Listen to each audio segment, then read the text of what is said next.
go. Hey everybody, welcome back to Two Birds and a Third Football Podcast. We have the original cast, the actual two birds in Josh and Hank, and the third in DJ. We're going to be wrapping up our teams today. We're going to touch on the Cowboys as well, just because Ricky's not here. So we're going to touch on the team, kind of maybe talk about what they did wrong on Monday night.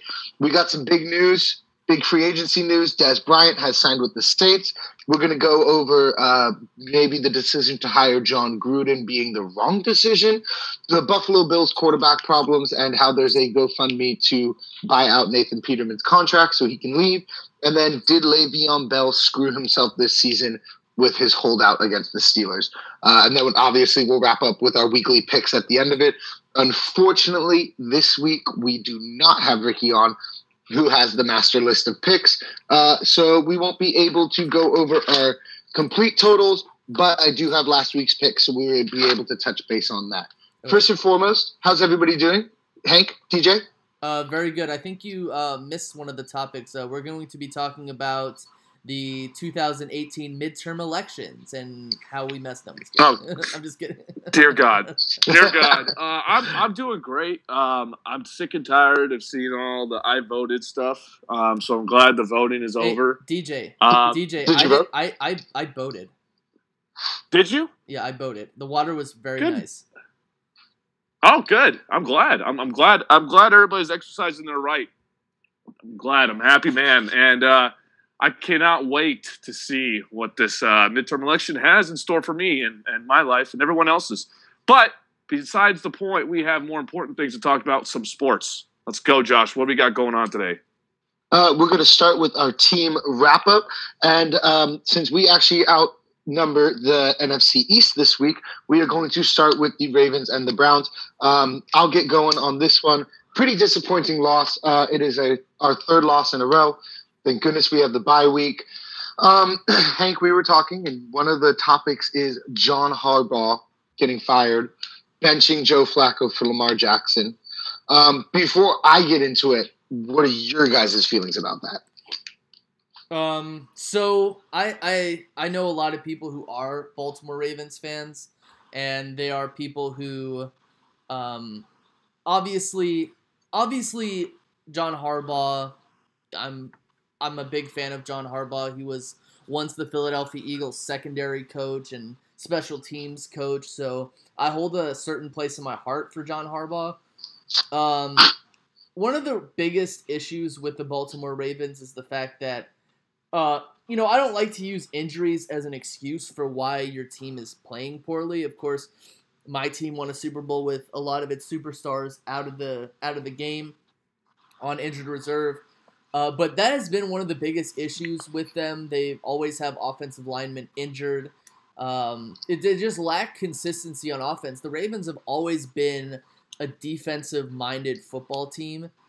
And ever since their inception, they're known for Ray Lewis and Terrell Suggs and Ed Reed, and I can name a bunch of other ones, but that's one of their biggest issues, the offensive identity.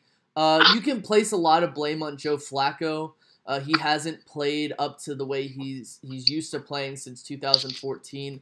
A lot of that might rest with his injury, but again, I don't want to make any excuses. I don't trust Marty Mornhinweg as an offensive coordinator.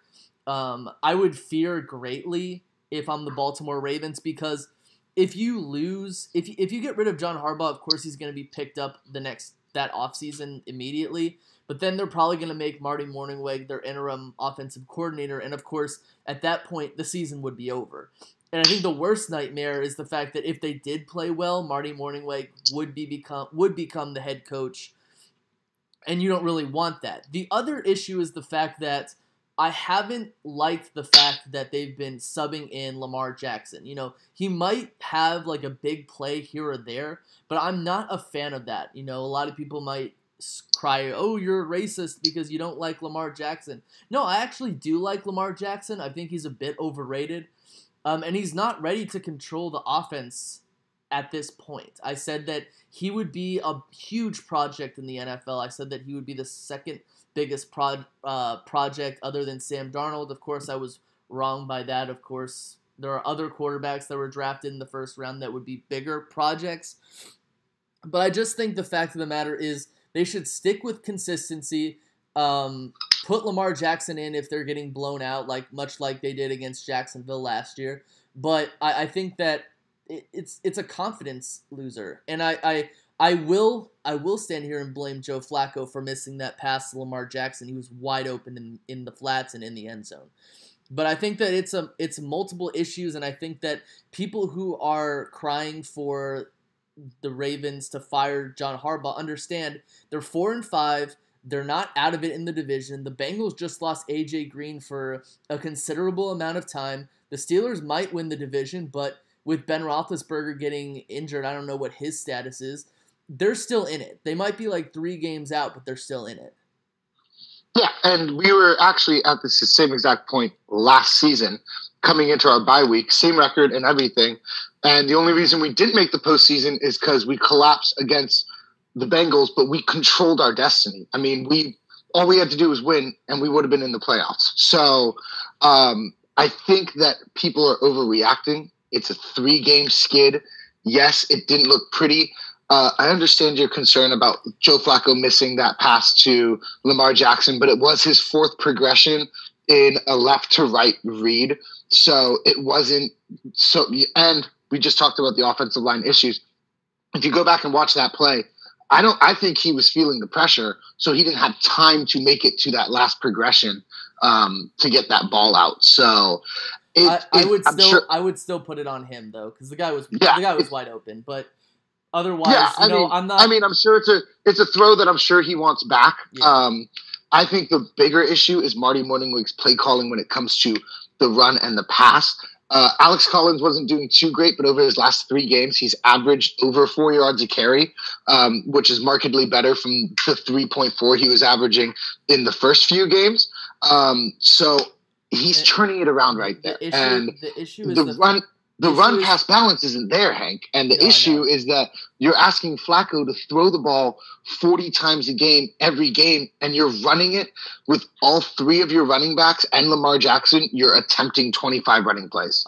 That is just a recipe for disaster. Before DJ gives his take, the one reason why I do not trust Marty Morningwig is because he comes from the philosophy of you run the ball in the first half to get the lead, you pass the ball in the first half to get the lead, and then you run the ball to ice the game. And he's come out and said the reason why we didn't have a lot of a big running game is because we weren't winning in the first half. So that's his philosophy. Hook, line, yeah, and sinker. That's pretty back-ass words. I think you need to take every game for what it is and not try to have the same game plan. I think that's definitely not what you're supposed to do. Yeah. You're supposed to take every game as a different game and as a different challenge. You guys pointed out some great stuff. I'm of the mindset of you guys don't have consistent drives anymore. And what is the worst thing for a defense? Being 3 and outed every time by your offense, and you're out on the field against that number 1 defense from the Ravens. It's not the number 1 defense when you're tired. So if they're going to be on the field more than the offense is, that's going to be an obvious concern. And I think that's what we're showing here. And this is something I see all the time with the Browns. So they have, I feel, one of the best defenses in the league, but they're on the field too much because of a rookie quarterback, because of an offense that's obviously in turmoil. I think your 3-game skid, I think you guys need to get back to what you did in the beginning. That means a heavy dose of running, obviously, in the beginning. I don't understand why you have to throw the ball in the beginning because that stops the clock for one, and the drives are a lot shorter if you're not hitting your passes, which is what's happening right now. So, Josh, your offensive line, real quick, inform me, is there any injuries, major injuries to your offensive line right now? We started 2 first. Jermaine Illuminor started at left tackle. He hasn't played left tackle since his junior year of high school. Or junior college, sorry. Since he hasn't played left tackle since junior college, and then we started a rookie at right tackle, who obviously is a rookie. So Joe Flacco's clock right now is bar none 1 to 2 seconds. It's about 2 seconds. If you look at it, he's constantly getting pressured. So he's throwing the ball out quick, which forces some incompletions. He's not because the timing with the receivers, not getting his feet set. Yeah. So all this that we have now stated is an utter turmoil. It's not good. You guys have no consistency right now. You used to have consistency with your defense when your offense was sustaining drives. This isn't happening anymore, and I think this is the main problem. If you guys start to have consistency with your drives, as in 5 to 6 minute drives, even though you did punt, that gives your defense some time to rest. That's what I'm seeing right now. Yeah. Well, that's literally why I made the point that we need to get our run game going. You can't throw the ball 40 times with Joe Flacco and only run the ball 25 times in a game. Yeah. You cannot win, especially the brand of football the Ravens play. They're not, because Marty Morningweg's not smart enough to he's not a Sean Payton or Sean McVay or Matt Nagy where he's scheming up these genius plays for the offense to just always take advantage of the defense's weakness. He's just going out there and running the basic 3 wide receivers. Another not problem. Really sending one in motion, and it's tough to sustain drives and be creative when you're just throwing it because, okay, so the first time you ran, you only got 1 yard. That doesn't mean you have to throw every single time. You got to work to get your rhythm down, and that's how your play action works is with your run. But you know what the problem is? I think him going out and say, "Here's our game plan." Well, no. This was an old quote from 7 years ago. Okay, but I think we should get to the Browns. Let's move on to the Browns, DJ. Okay, so I don't know if anybody got to really see that game. I got to see half the game. Obviously, we had some other things to do. Me and Josh and Hank, we had to attend a little baby shower. But I did not get to see the whole game. I got to see half the game. I got to see a defense that was good in the beginning. I think we were holding our own. But as the game progressed against the Kansas City Chiefs, it was inevitable. Again, the offense wasn't on the field nearly as enough. In the first half, they were going at them. I mean, they had a 9-14 lead, I think, at one point. I think they closed the half at that, and then the floodgates just. You guys forced an interception too. Yeah. I mean, it was looking good, and then I didn't get to really see the second half play out. I got to see the score updates. It looks like that we were just overwhelmed by an offense and underwhelmed by our offense again. And I don't want to take this as a moral victory because there's no moral victories and losses, I feel. Yes, there is. This one there is. No. When your organization is basically it fires the head coach, fires the offensive coordinator, is basically saying, okay, we're tanking. This is a moral victory.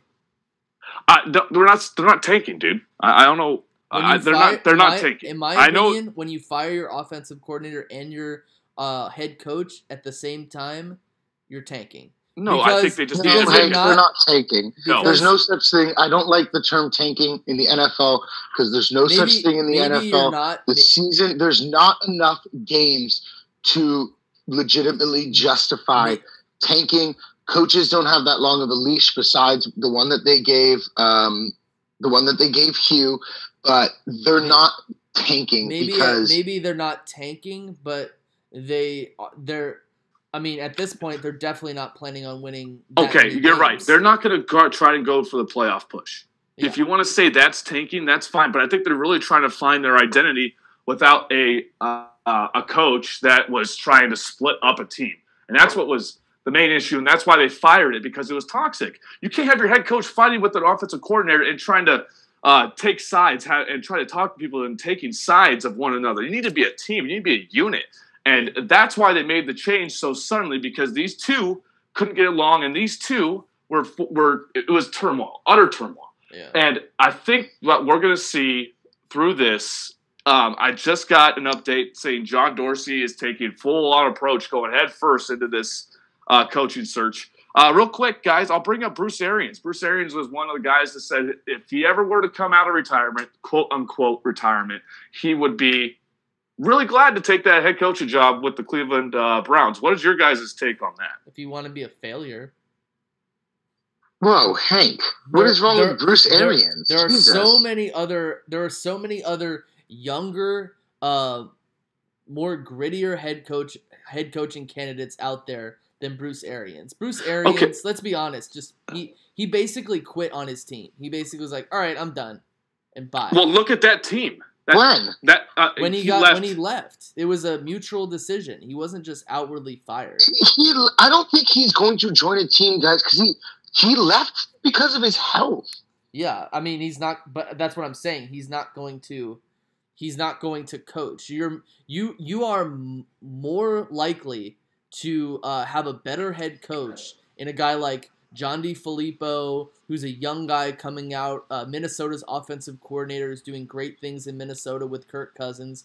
The Dallas Cowboys defensive backs coach, I forget what his name is, but all the Dallas Cowboys fans want him to be the new head coach of the Dallas Cowboys because they think that the Dallas Cowboys are going to fire Jason Garrett. There are just so many other guys out there who would be younger and more like Sean McVay than Bruce Arians. You don't want another retread head coach like this. I think that you'll get better mileage out of those two guys than Bruce Arians, who's like 69, 70 years old. I still of this mindset of my guy Greg. I mean, again, having a defensive-minded head coach gives you the grit. But this guy has been around the league quite some time. Why don't we go get an offensive coordinator from somewhere and have him run the offense? But here's the thing, DJ. If you guys don't win enough games, then it's not going to matter. They're not going to make him the head coach if you guys don't win enough games. If you guys, let's say if you guys win 3 more games or 4 more games, maybe you make him the head coach. But otherwise, you don't. Because to your point, though, Hank, about us demoting him. You might demote him. Well, yeah, we have to. If we're not going to have him as a head coach, we're not going to fire him. You don't have to demote him. It all depends on who the head coach wants. If the head coach looks at Greg Williams and says, I don't really want him. It's happened, bro. It's happened before. I remember, what was it? Jim Zorn didn't want Greg Williams, and he was gone. Where's Jim Zorn? Well, Jim Zorn's gone, but that's what I'm saying. When new coaches have come around, Greg Williams has been replaced. I get that. I do. What I'm saying more to the point is, like, even if he doesn't win, he's got to win at least 1 or 2 more games in my book, and I think he can. It's got to be 3. I don't know that. I don't even know if that's even the case. If they're gonna make him head coach, he has to win. No. If they want him to be head coach, yeah. But it all depends on what the head coach wants. The new head coach wants. Not even Sean McVay wanted Greg Williams, which is saying a lot. So I'm not saying Greg Williams is bad, but what I am saying is that you run the risk of losing him. Well, maybe they can get somebody from the Andy Reid coaching tree because they apparently do pretty well. Let's move on from the AFC. DJ, we got you guys. Who do you guys play this weekend? Do you guys think you can come away with the win? You guys are playing the ATL, the Dirty Bird. The Atlanta Falcons. Are they at home or in Atlanta? Let me look. I have it written down. Cleveland. They're in Cleveland. Well, we'll see. I don't know. The Falcons have 0 defense, so you just never know how that's going to go for the Falcons because they have 0 defense. Hank, do you want to talk about the Cowboys, what we saw Monday night a little bit before we move to your Eagles, or would you rather just do the Eagles and then move on to the other topics because we got a few to cover? I'll short 1 minute thing about the Cowboys and then short 1 minute thing about the Eagles. The Dallas Cowboys, a lot of their fans have wanted Jason Garrett fired.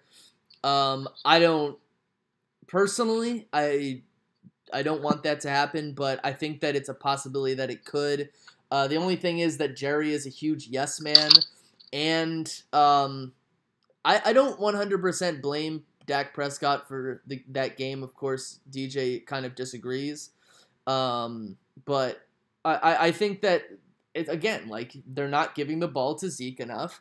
I don't like the term Dak friendly offense because I don't think that they're even running any sort of offense. The second half, the score was 14-14, and they only ran the ball 6 times. They only gave Zeke the ball 6 times. You got to give the guy the ball on screens. You got to give Cole Beasley the ball on screens as well. The guy is a dynamic play. These two guys are dynamic players. Jalen Smith is probably is better than Sean Lee ever was, in my opinion. That guy's an absolute beast. Jalen Smith is a monster. He's unreal. I don't even think they need Sean Lee. You have Jalen Smith. Well, he got hurt again, didn't he? What? He got hurt on Monday night, didn't he? Didn't he walk off the field? They did. He's got a hamstring injury. He's out for 4 weeks. But they have that guy's never stayed healthy his entire career. He could have been so good, and literally the dude is we can't blame him for that, though. It's just not. What do you mean blame? I'm not blaming him. I'm saying that he is though. Like I don't like the term injury prone, but when it's someone like Sean Lee, he is 100% injury prone. And they have Leighton Vander Esch, who we didn't think he was going to be that good, but he's actually pretty good. And his neck is a tree trunk. Yeah, and real quick on my take on the Cowboys thing, the reason why I don't think I'm not placing the blame straight onto Dak Prescott for that loss. I feel like that he was protected behind a top number 1 offensive line for a few years. That's what I think happened. And obviously with the quarterback with a lot of time, you can make some stuff happen. He doesn't have time. He's going outside the pocket where you guys, I know, yeah, he's got mobility, but he's more of a power runner outside the pocket. He's not finesse. He's not going to be. He shouldn't try to run it like Deshaun Watson anyway. What he needs to do is he needs to get out of the pocket and throw. That's when he's his best, is when he's outside the pocket on the move. With no deep threat. Again, he doesn't have receivers that are deep threats. Yeah, he does. The fact, okay, stop. We still have yet to see Amari Cooper become a deep threat for him. But I will say this, though.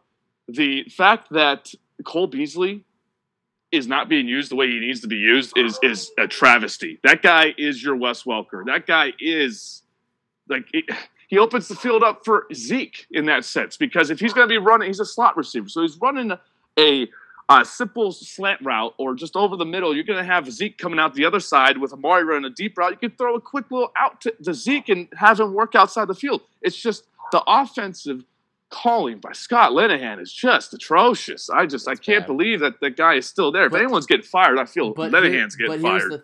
Here's the thing. If all else fails, Jerry will keep Jason Garrett because he is the biggest fan of yes men. He's gotten rid of any and every coach who's tried to challenge him, and he just puts lackeys in there. Besides, of course, Wade Phillips. But, of course, Wade Phillips he only won 1 game that one season. Yeah, But I'll move on to the Eagles real quick. Only issue I have with the Eagles right now is their secondary. They are extremely short on cornerbacks. Jalen Mills, he's going to be out for the game, and they're not sure if Sidney Jones is going to be out for the game. So that leaves Ronald Darby and Rasul Douglas as the 2 starting corners. And I don't know. It's just going to be tough because, of course, we already got burned last year by Amari Cooper. You just got to hope that those guys play tough, and actually got to hope that we get Jones back. So just hoping and praying he can play, but I'm not really putting much clout into it. But that's all I have to say about that. So let's move on. Okay, you got something to say? Well, yeah, I don't think your season's in jeopardy. You're obviously in a division that is obviously wide open still. Yeah. Even for the Cowboys, the division is still wide open. Because I don't see. Well, Washington lost all their offensive line. Yeah. So for all those fantasy people, I wouldn't trust Adrian Peterson, but I think they're on the downfall. So I could see the Cowboys and between the Cowboys and the Eagles at the end of the year. They could be, but the thing is that the Eagles don't play well against the Redskins in the last few. Against Jay Gruden, the Eagles have had a lot of trouble against him. Well, yeah, but understand that their offensive line is atrocious now. So, you guys have a great pass rush, and I think that's what's going to happen. I know, but you guys are actually going to play well against them. There are them. ways you can beat a great pass rush, and the Eagles are very susceptible to the screen game and quarterback sneaks. Well, they're not a big screen team. The Washington Redskins don't have a screen game. Yeah, they are. They've okay. Got Chris Thompson. with a good offensive line, but you got to have a good offensive line for a screen game, and I don't think they have that right now. That's true. All right, so let's move on to very quickly, DJ. The Saints land Dez Bryant. Are you surprised by that? A, Dez Bryant has been signed, and B, are you surprised that the Saints were the team that would sign them? You know what? I am surprised the Saints got him. I am not surprised he's signed. I knew he was going to get signed eventually by a team who was trying to make a big Super Bowl run, and i.e. the Saints, who are now have beaten the Rams, who were undefeated when they came in. And I just think that this just adds a deep, deep threat, and this is gonna help Michael Thomas out more than anything. And I think obviously the run game too with Alvin Kamara, they are just stacked as an offense. Their defense though is the one thing that is still lackluster. But this Dez Bryant signing does a lot for them in the offensive game. It's going to open up, even though it's already opened up for them, it's going to do much, much more as long as you get a Dez Bryant who wants to play, and he wants to play for a contender. So but I think you're going to get the best of Dez. I really do. But of course, that's what the Rams do to you. The Rams have put up, I think the least amount of points they put up all year was like, what? They won 28-27 or something against the Packers. They have like a 30-point, I think, average somewhere around. So they are huge on points. But in my opinion is that Michael Thomas is already like the best receiver. I'm very surprised that the Saints went out and got him. I think that they'll do very well with him, but the fact that I'm under the thought process of don't fix something that ain't broke. And Drew Brees is he's the leading passer this year. Their offense is running on all cylinders. They've only lost one game this year. They don't seem susceptible to anything, and they played some pretty decent teams. Of course, maybe things would be different if they had played on the road, but this one they played at home. I think they were good without him. I'm not really a fan of signing these types of players, but I think it's really funny that the Dallas Cowboys were thinking to themselves, we're now better that Dez Bryant isn't on the team, and now the Saints add him and they say we're better with Dez on our team. So I think it's an interesting parallel. I think it's because he wanted to be the number one in Dallas, and I think you have to realize that in an offense like Drew Brees' offense, there's no such thing as a number one. I think what's going to happen is they're going to use him more so as a red zone target because of his size. And it's kind of easier to game plan plays in the red zone. I don't think he's not going to go up there and, compete for Michael Thomas type targets. I don't think he's going to be targeted nearly as much, but the Cameron Meredith experiment in New Orleans isn't working out for them. You lose Ted Ginn for the season. So I just think that that's one spot where they may be weak is wide receiver, and maybe not right now, but maybe they look at it, Hank, as if we're going to make a push for the postseason, we need more than just Michael Thomas and Benjamin Watson. So I see it more as why not pay him a little bit? You're not really overpaying the guy. It's only a 1-year deal. That's all he wants. He wanted this kind of prove it contract for himself. I think it benefits both sides. Drew Brees is the most accurate passer in NFL history. So as long as Dez Bryant doesn't drop it, I think could be, work out well for both sides. Yeah. But we'll see. We'll see how he works out on a team that's so team oriented. Even though they have a superstar like Drew Brees, that team is 100% about we do whatever it takes to make the team win. Hey, if he worked out with them and they met with him and they spent all this time with him and they go with him, like I said, they're not tied down to him for a multi-year contract. At any point, they can just drop him, whatever, if it doesn't work out.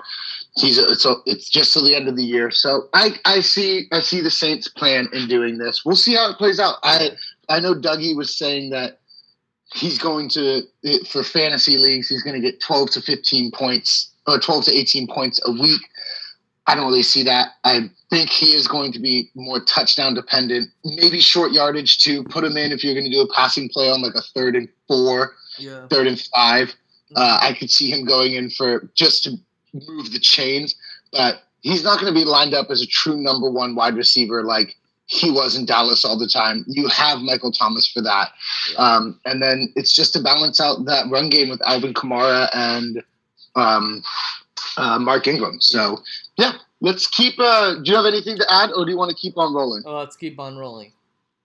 DJ, did you have anything you wanted to add? No, I already did. I think we're good to go. Okay, you guys ready to move on to the John Gruden second time around experiment in Oakland? Yeah, I gotta say, was he the wrong coach to hire? I think if you were trying to win right away, yeah, he's the wrong coach to hire. But if you're going to give the guy a 10-year contract, you're obviously everybody thought, yeah, let's go in, try to win. Even the coaching staff at that point. But I think right when Khalil Mack was traded, you knew that this was going to be a rebuild all the way. And I still think the rebuild is still happening. Maybe see a couple more trades. I just think that. Well, you can't. The trade deadline's over. Well, you said that last week too. End of the year. End of the year. I mean, I think there's still more trades at the end of the year. I don't know about Derek Carr, is how all that's working out. And we discussed this the other week too about him not wanting to show his whole offense right now, and that could be it. It's not the best offense. I don't think he has the weapons he wants. This is definitely a different team that he picked up from Jack Del Rio. Let's be honest. This is not exactly who he wanted, and I think we were kind of shooken up. Or what do you mean it's not exactly what he wanted? Literally, the only people who have left the team are the team that Gruden has, or the people that Gruden has gotten rid of. He knew exactly what he was getting. No, I'm not saying him. I'm talking about as like speaking from a fan point of view. You wanted him to help maybe put you over the edge this year, but that's just not the case. This is not his team. This isn't his team. Let's be honest. He's gonna probably want to do a couple more things. I think he's lost the entire locker room. I don't think you guys are even saying like, "Oh, you better keep your, look over your shoulder." How can you win games when literally people on your team are like, "Coach could get rid of me at any second"? You have guys on your team like Bruce Irvin who were literally saying things like, "Yeah, we lost, but I'm going to go home and make babies with my wife." He literally couldn't care less about the fact that he just played a game. All he's thinking about is going and, getting some nookie with his wife. And to quote Ian Malcolm, Jeff Goldblum from Jurassic Park, the Raiders were so preoccupied with could they do it, they never stopped to think, should they do it? Was it smart? They threw. I think Mark Davis really was infatuated by John Gruden because of what he saw with John Gruden when his dad was around still and what Gruden did with the organization before. And instead of really Mark, I don't think, has any idea about football. Like, I don't think he knows how to run a football organization at all.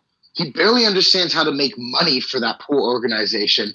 I don't think they ever sat down and said, saw if John could keep up with today's NFL, because he's not doing any coaching to help Derek Carr.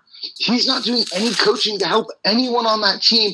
There is not one single player on the Oakland Raiders that I can say looks good. And even on bad teams, even on the Cleveland Browns and the Buccaneers and the Bills, there are players I can look at and be like, that's a good player. There is not a single player right now on that Raiders team that I can look at and say, that's a good player. I think that's a good player. You got rid of the only guy who looked like that, and that was Khalil Mack. And now you're stuck with a team that doesn't have any drive. They don't really want to play for this coach. None of them know if they're going to be there. Your offensive line is hurt. You had a GM and a coach in John Gruden, whoever made that Colton Miller reach for at tackle. Horrible pick. Horrible. And it's honestly you can just see it playing out in front of us. It's so hard to be a Raiders fan and watch where this team is going. And Gruden, Mr. Genius Coach, all I've seen Gruden do is run power with Marshawn Lynch and not figure out how to get any of his wide receivers open. What has Martavius Bryant done all season? You traded a third-round pick for him. You used a draft pick for him, and I've seen him make 6 catches like all year. He's done nothing. And as a coach, that falls on you. Yes, the players need to play, but you need to give your players the opportunity to make plays. And he hasn't done it. He's completely failed his team, the fans of this organization, and then just that he lies to us and says, there's players calling me who want to play for the Raiders. There's players out there who call my cell phone. No, there's not, because that's a breach of the CBA bargaining agreement, and so no players are calling your cell phone. Why are you blatantly lying to everybody who's here? Let me take this at a different angle, okay? This move, getting John Gruden and bringing him back on the team from the booth, and I'm not saying from the booth, that's the issue. Bringing him back from coaching after being on the sideline for about 10 years, being in the booth for 10 years. This is a legacy Raiders move. I remember one of the last years of Al Davis's life, 2006. He had just fired head coach. I forget what his Norv Turner. He had just fired Norv Turner, and the coach that he decided to bring in was a previous head coach of the Oakland Raiders named Art Shell, who was their head coach in like 1989 to like 1992 or something. And after 1 year, they fired him. Of course, the Raiders had like a 4-12 record or something really bad. But this was an obvious Raiders move, and it doesn't really surprise me. I was the one during the offseason who was very skeptical about this, but I was like, okay, let's do a wait and see kind of thing, because they were 1 year removed from going to the playoffs, and I had confidence in Derek Carr. And then I was like, you're going to have trouble with drafting. And then I was like, well, they're not even negotiating with Khalil Mack. And he's coming out being like, I'm going to bring back the power eye. And I'm like, yeah, I mean, you should use that situationally, but the issue is the fact that the NFL has evolved into more spread and pistol and shotgun and zone read kind of stuff. So I really thought to myself, what is he doing? Well, and I'm worried that he's sacrificed everything for draft picks, and we all know that draft picks they legitimately mean nothing. Let's put it this way. Sammy Watkins was picked ahead of Khalil Mack. What does a draft pick mean? What does it really mean? It means look at the top 10 guys from every draft class going back. Uh-huh. And realistically, unless it's like an Andrew Luck coming out or something like that, yeah. But look at some of the drop-off even between a 1 and a 2 pick. RG3 is playing like third string on the Ravens. He was a number 2 pick less than 6 years ago. I mean, well, draft. What, sorry, DJ? Draft. Sorry, go ahead, Josh. No, I just said what, DJ? If you're gonna do it, then do it. Yeah, I was just saying, like, it means something if you have somebody who could pick well, which you did, which you still kind of do, but you don't hear from anymore. And you're giving everything to John Gruden and hoping that he makes the right decisions. We don't know what's going to happen. You just don't know. You need a few major things to draft good players. You need a person who can draft well. You need to be able to get the right talent, and you have to have the right coaches. And at this point, at this time, the Raiders really don't have any of those things.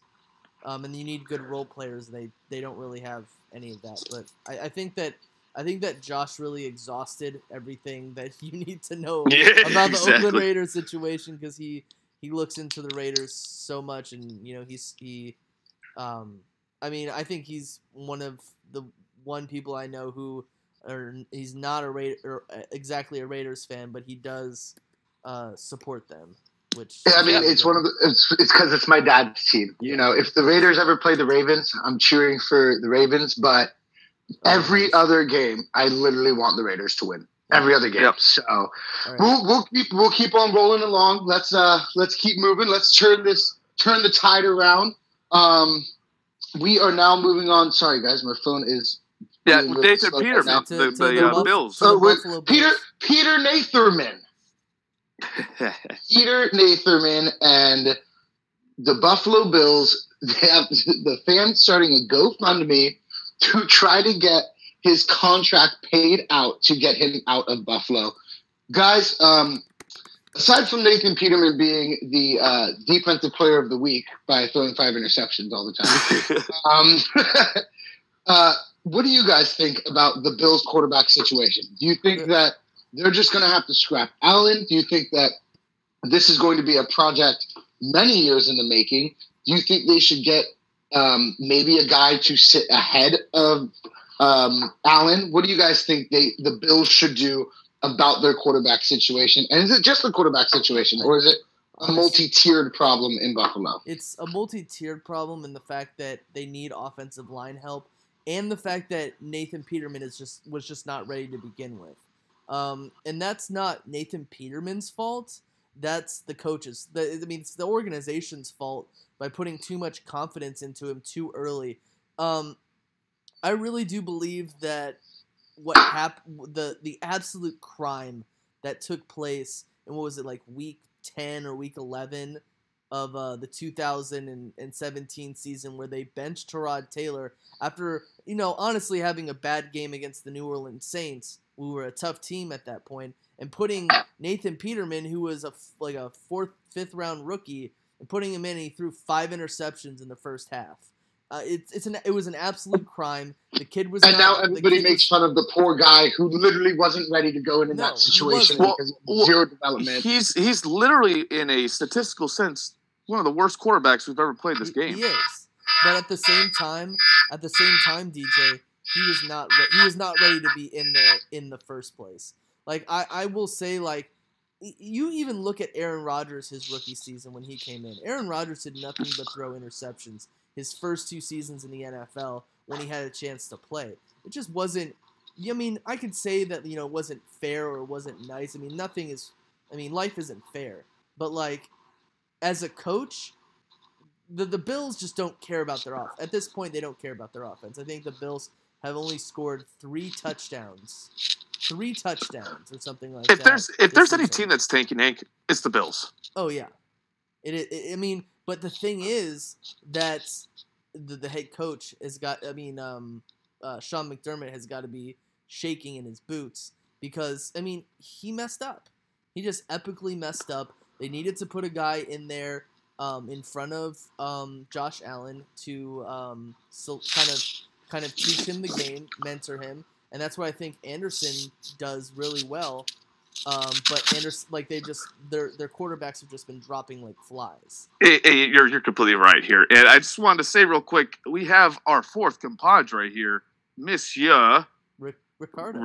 Ricardo, and Rick, we'd love to hear your take on the Bills situation here.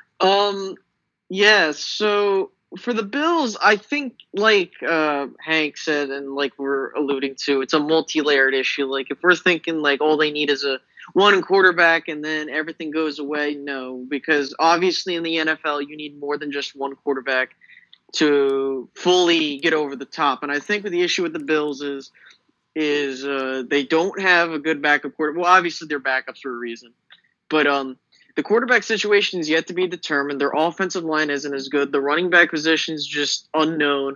Wide receivers are a mess. The defense is kind of just like young and they're kind of getting there, but there's question marks all over the place. And that's the main problem with the Bills, is just that, yeah, you have Tremaine Edmonds, who looks to be the future of that defense. Yeah, you have Josh Allen, who you're hoping can be a solid go-to guy. But I feel like the issue with the Bills isn't just their quarterback position, because to be honest with you, if quarterback wasn't, or if that was the situation, then they should still be having a Tyrod Taylor in at quarterback. Even with him there, the Bills still were mediocre. Why? Because they had several problems preluding that. And that goes for every other team. So I think with the Bills, definitely they're in a full rebuild mode. I mean, you can obviously tell. But I think at this point in time, we have to wait and see where they're going, because typically when you get a guy as your quarterback and you have a new regime in place, you want to see where they're trending. We saw them make the playoffs for the first time in this millennium last year, and we figured that was going to be a fluke. And now they're just having a bad season, so now we're going to wait and see. So, yeah, that's how I feel about that too. Hank, do you have anything else? No, I just think that they messed up epically by not keeping AJ McCarron on their team. Yeah, that was a big mistake. But we'll go. A guy who has been winning throughout his career, when he was with the Bengals. Yep. So I think we're gonna move on to our last big topic for our picks here. Did Le'Veon screw himself, guys? Because I look at this in a different sense, but I want your guys' takes real quick. Did Le'Veon Bell screw himself by not playing? I think he epically screwed himself. I think that he had a chance to play this season and be every much the great running back he's been throughout his career, from 2013 all the way to 2017. He's been one of the great running backs of the league, and the guy just got 3 straight franchise tags. He's getting $14 million a year. I think that that's definitely a fair price to give to a running back. Give to the best running back in the league. I don't know how much other running backs are making. But you got to look for security, Hank. Security as a running back, I think, comes more at a price tag. It is security, because he's been there for 3 years. Yeah, but he doesn't have a long-term deal. But here's the thing, DJ. He didn't play the season. So what he did was he risked, okay, I'm not going to play this season, and they're going to miss me. But here's the fact of the matter. James Conner has been the best running back in terms of total yardage in the NFL and touchdowns. The guy has scored a touchdown in every single game that he's played. I think he has 10 touchdowns this season. Okay? Yeah, it's pretty ridiculous. He is something else. He's statistically the best running back through this many games the Steelers have had in their franchise's history. If I was Le'Veon Bell and I saw how he was playing, after 2 weeks, I would have been back in a Steelers uniform and playing, because what he's doing right now is he's nullifying the money that he would be getting if he had played. And now other teams are looking at him in the situation of, okay, he's getting older, and we're less likely to sign him because this is trending us to be like, all right, let's draft a 3rd-round running back, and he's going to be just as good as Le'Veon Bell. You're right. So he screwed himself. Go ahead, Ricky. No, well, here's my thing, right? The fact is did Le'Veon screw himself over? Yeah, sure. I mean, Le'Veon was drafted in the 2nd round, and let's be clear. I mean, in the scheme he runs, the Steelers have had a plethora of good running backs. Granted, like they haven't had a franchise guy since, I would say, Jerome Bettis, to my knowledge. Unfortunately, it's just like they haven't had that go-to guy. They've had good running backs, regardless if it was running back by committee. I mean, look, they had D'Angelo Williams when Le'Veon Bell was out. They had a couple other guys. I'm sorry, I don't remember off the top of my head. They had Willie Parker. They had Rashard Mendenhall. Exactly. And the point I'm trying to get at is that the Steelers historically, over in the Mike Tomlin's tenure, have had solid to good running backs. So, people were thinking that Le'Veon, yeah, is he talented? Yeah, sure. I mean, people were thinking he's like, oh, he's one of the best running backs in the league. And because he sat out, he was banking on the fact that he was hoping James Conner would perform poorly, and thus the Steelers would perform poorly, therefore getting him the scenario he wants. But guess what? The Steelers are on like a 3-game winning streak. James Conner is playing fantastic through the first half of the season. And it makes it feel, and he's doing all this stupid stuff. So now people are like, okay, is Le'Veon a system running back? Is Le'Veon as good as advertised? Is he going to be worth the baggage? And that's a problem that he put himself into. Because just a funny little example of what's going on. Oh, sorry guys, I'm getting some calls right now, so you guys go ahead and take over. Oh no. Okay, so real quick, let me give my side and kind of put your tinfoil hat on for this one, guys. I could also look at this in the sense that Le'Veon is saving his legs. I know everybody's saying he's getting older, he's doing all this other stuff, but maybe in this sense he kind of helped the Steelers out by doing this, because now you got the emergence of James Conner coming out, scoring a touchdown every game, like you guys said, 10 touchdowns in the first half of the season. And now you have a Le'Veon Bell who hasn't played this whole entire year. And, if he ends up not playing the rest of the year, okay, whatever, but then he's a year off. So he's kind of like that Adrian Peterson where like, okay, AP had a whole year off before he played again, and now he's putting up good numbers again, and he's on an ACL tear. Le'Veon hasn't had that yet. So I'm looking at this in the sense that if he does want to really come back to the Steelers and still want to play, obviously you're not going to get paid what you want to get paid. DJ. He could sign another friend. DJ, so what you're saying is that he did this to promote James Conner? Not just to promote James Conner, but to also save his legs. But he knew maybe they knew what they had with James Conner. Again, there hasn't been a lot said on either side of this, other than like, we're not going to deal with it until it happens. So again, this is a tinfoil hat theory of mine. I'm just thinking that maybe it's a very Le'Veon, tinfoil hat theory. Yeah, you're right. You're right. Here's my thought process of that. Right, I agree. Yeah, he's trying to save his legs, obviously, because if that's the case, obviously a running back's life span in the NFL isn't as long as other positions. So, do I think he's trying to save his legs? Yeah, sure. But you know what? Also, what he's doing, he's ruining his chances. I guarantee you, he's going to get signed by someone, but he's somewhat ruining his chances and his monetary value on the market. Because guess what? Teams are looking at what James Conner is doing. Is like, okay, if we can be able to put a solid, like, look at what Philip Lindsay's doing. Look at what James Conner's doing. People are now looking and being like, okay, do we sincerely need a guy like that kind of guy to make us win football games? Is their scheme capable of fitting that? Yeah, sure. Jacksonville, yeah, they need that because that's how they do things. Dallas needs that bell cow running back because that's how they win games. But when you look at a majority of these NFL offenses, they don't require a bell cow running back to win games. Look at the Saints. Did the Saints need a bell cow?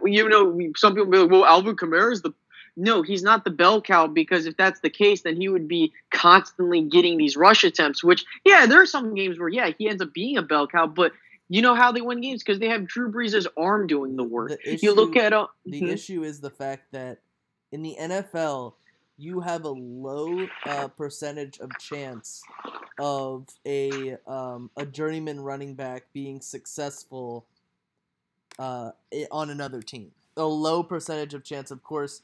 We've seen that sometimes, that players go against the mold, but more often than not, players or teams are going to draft running backs, and backup or journeyman running backs are going to be relegated to backup or getting cut. So Cool, guys. Well, I guess it looks like we're just going to go ahead and move on to our picks here. Unless you guys have anything else to add about Le'Veon. I mean, I guess because I wasn't here for the beginning to talk about my Cowboys. But that's right. Let's give the floor to Ricky Ticky Talk about his Cowboys on the lock. Am I mad? No, not really. I mean, I'm upset, obviously, but the fact of the matter is that when I watched that game, there were a couple things that I saw. Number one, the team is talented. If you were saying the Cowboys aren't a talented team, you're lying to yourself. Because the fact is that the Cowboys, are they a talented team? Yes, absolutely. And during the first part of the game, yeah, the Cowboys did look like they were energized. They looked like they were going to win a game, blah, blah, blah, blah. Then you want to know what ends up happening? Then it's, people want to point to the interception, but you want to know what the problem was? All around. Yeah, did Dak Prescott have the greatest game? Absolutely not. Did Zeke Elliott have the greatest game? Absolutely not. Offensive line, wide receiver. Well, wide receivers, they showed up in most regard. The defense took a step back this game. When I watched the game, I even pointed out plays that were going to happen. I said, first play of the game, on first down or in general first down, they're going to run the ball up the middle. Guess what they did? Then when they put Zeke out wide, I said, watch, they're going to motion him inside, and then it's going to be either a play action pass or a run. Guess what? That ended up happening. I shouldn't be having to do that. And the fact is, they do that every single game. Every single game. So what does that tell me? That play calling is an issue. Yeah. I completely understand that. Yeah, does Dak have to play better? Yeah, sure. But the fact is he had 2 turnovers, right, where they went and scored points. Is that bad? Yeah, sure. But you know what's the problem? Why is it that you wait till the end of the game to start doing up-tempo stuff when you clearly see Dak was doing well with the up-tempo stuff, and then that killed me, Rick. The fact that your boy, jeez Louise, what's his name? The little short guy. Beasley. Why do I remember? Cole Beasley is not being used to his potential is a crime. It's just he is your Wes Welker of that team, and you're not using him the way he needs to be used, and that's that's an abysmal coaching job right there.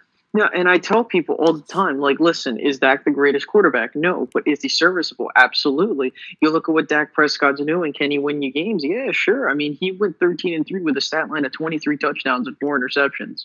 Okay, and of course the 6 rushing touchdowns. So just because his stat line isn't perfect, he can lead you to wins. I will say though that I disagree with the fact that the turning point of the game was the interception.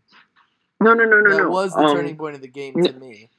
No. I don't think I was clear. I said that I think I meant to say it was the turning point, but I feel like that there were points in the game that Dallas could have seized momentum back, especially at halftime. Remember that touchdown they had to end the half. Yeah. That nearly regained the momentum. But when you let the Titans convert on 79% of their third downs, that's when you know that something's wrong.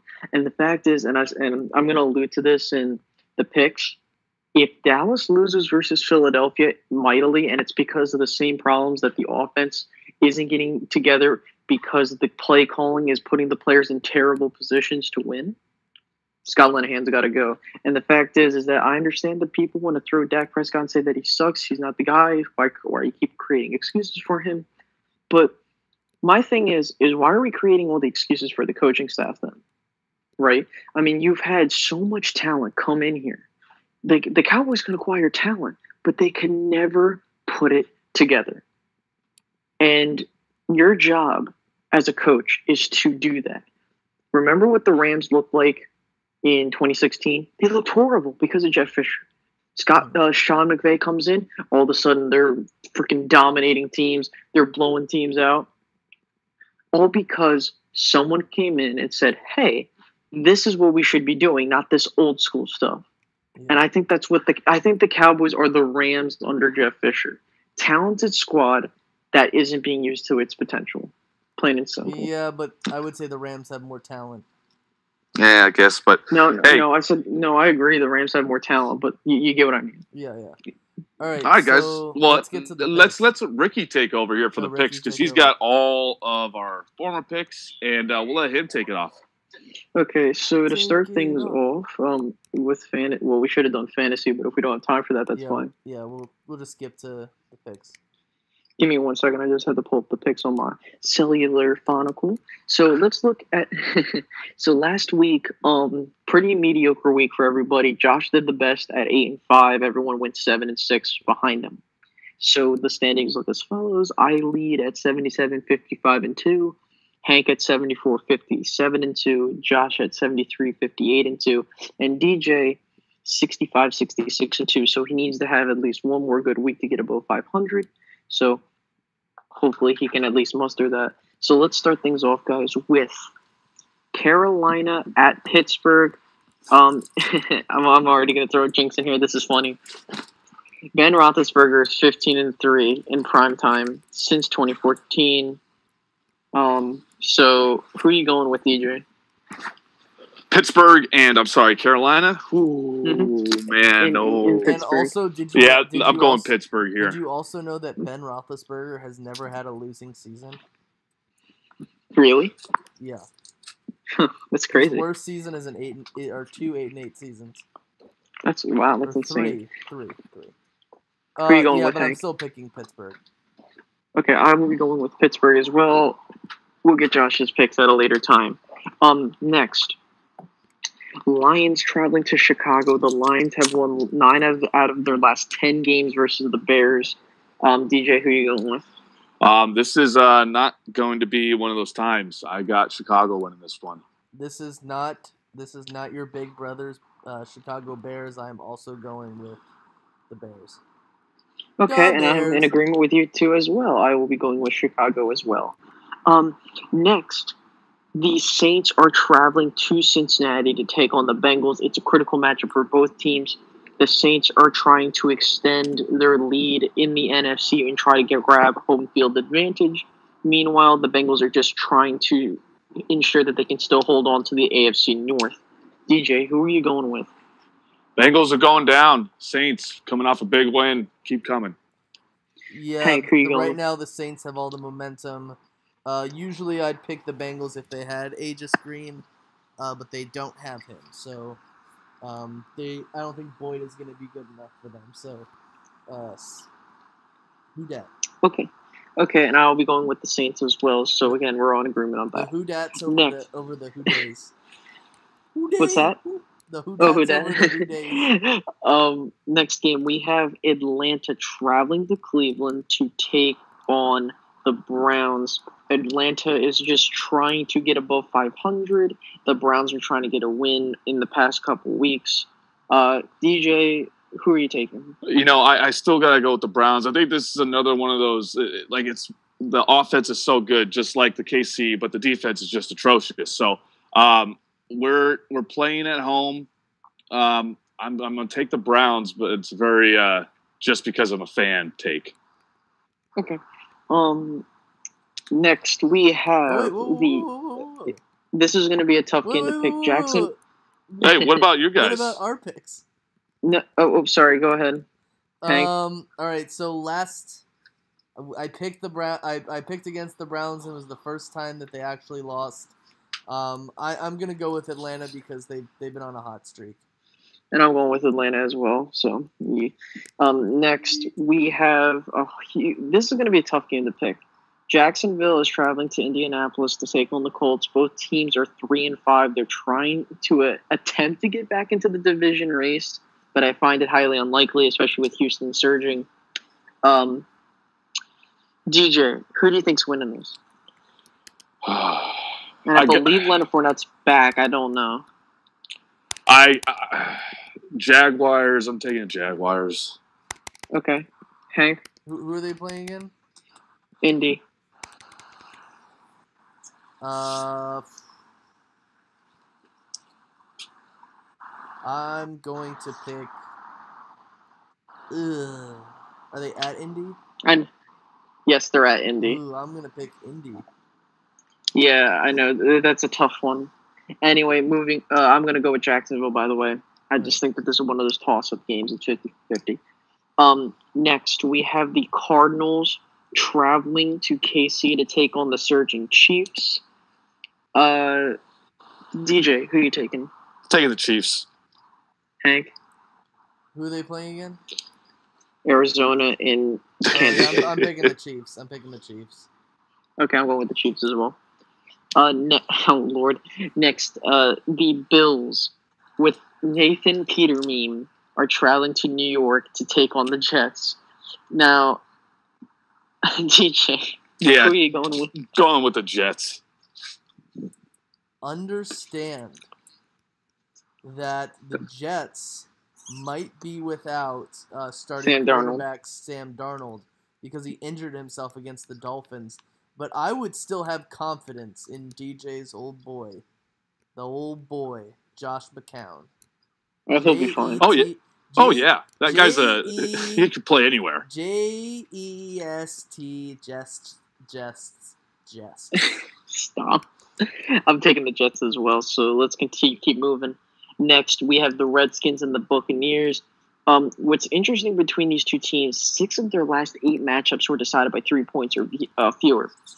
Washington is coming off a horrific loss versus Atlanta. They're looking to bounce back versus Tampa Bay. DJ, who are you going with? It's a tough one for me. Oh man, I'm going with the Tampa Bay Buccaneers here. Okay. I'm gonna pick Washington. They play well against Tampa usually. Okay, I'm gonna be going with Washington as well. I think they bounce back. Next, we have the New England Patriots traveling to Tennessee to take on the Titans. Off of the Tennessee coming off a huge Monday night win versus Dallas. The Patriots coming off a huge Sunday night win versus the Packers. So, DJ, who you taking? Yeah, Patriots still. Hank? Hard to pick against the Patriots, especially when they're on a winning streak. Yep. So I'm going to go with New England as well. I'm writing it down for New England. So yeah, guys. So let's keep moving on. Next, we have the Chargers traveling to Oakland to take on the Raiders. The Raiders trying to find another win, man. You know, they've been struggling at this point in time. For my personal assessment, I don't know. This team's in full tank mode from the looks of it. I don't know. But TJ, who are you taking? Yeah, I'm taking the lesser. I'm definitely going with not the Oakland Raiders. Okay. Hank, who are you going with? Who are they playing again? They're playing the Chargers in Oakland. Yeah. Chargers. Yep, I'm going with the Chargers as well. This is pretty. There's a couple games where that might get you, but yeah. Next. This is tougher than people imagine. Dolphins and Packers. Interesting fact: the Aaron Rodgers has 11 straight home games wins, I should say, including the playoffs. But with that being said, DJ, who are you taking? Packers. I think the Packers They win this don't one. have 11 straight home wins. Yes, they do. Again, no, they tied. Yeah, but it's not That a doesn't loss, count as a though. loss. Oh, okay. I'm looking for the Packers to come back. Okay. So, and I will be going with Green Bay as well. I just think I just think there's no way that Green Bay just starts falling off. Next, so the Seahawks and Rams are taking on each other this time in Los Angeles. DJ, who are you taking? I'm going Rams here. It's not in Seattle, so there's no advantage for them. Okay. Hank? I disagree. Last year, the one team that dominated the Rams in LA was the Seahawks. I'm going with Seattle in this one. Okay. I think they're going to upset them. Okay, and I'm going to be going with the Rams, but I do have this game on upset watch.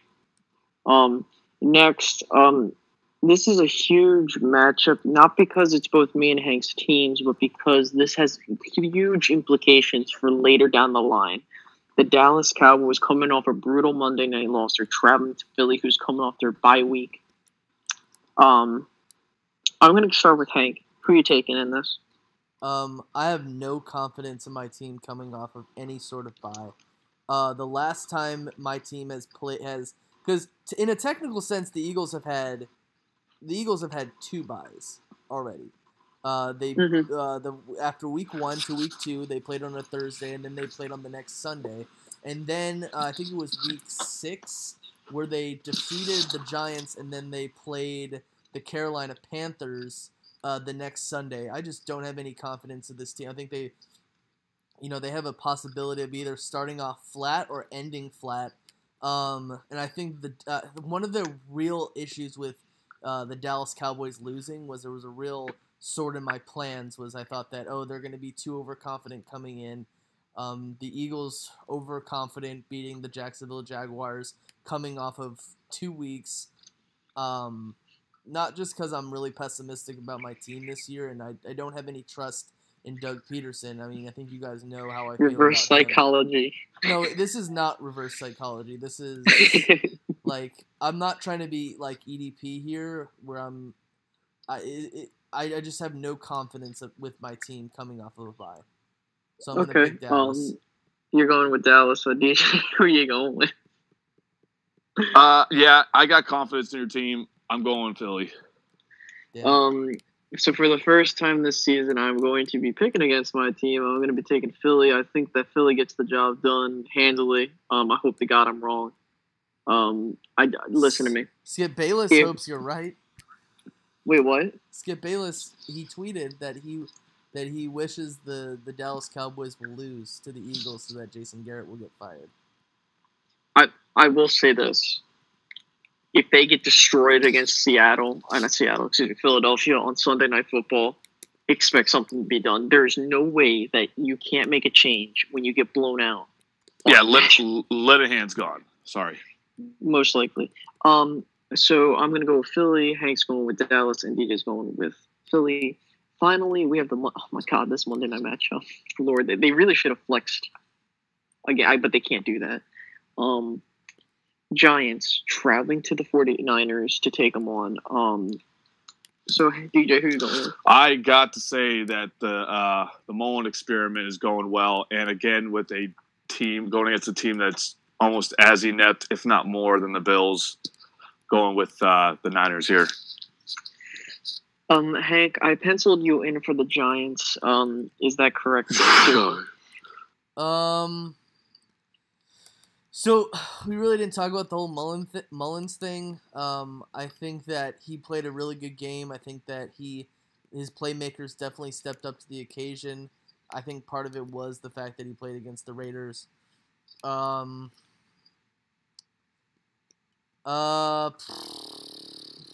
Yeah, give me the Giants.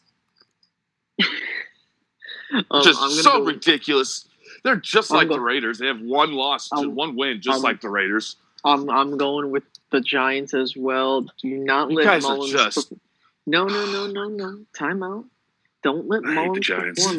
Because the Giants actually have a defense and they have playmakers on offense. They just you've been saying that all year. They just haven't been using them correctly. Well, when me and Hank go undefeated, when me and Hank somewhat go undefeated, we're all going to be laughing. So we hope you eat. Anyway, guys, that does it for picks. Another show in the bag. Yes, I love it. Good job, guys. Everybody who's out there listening, please be sure to go to our Facebook page, like us, 2 Birds and a Third, 2 Birds and Third on our Twitter page, and check us out. We love hearing from you guys. All right. Alrighty. I hope you guys have a good night, and there's going to be a good football night tomorrow with the Steelers and the Panthers, 2 teams with winning records in different conferences. All right. Have a nice night. All right.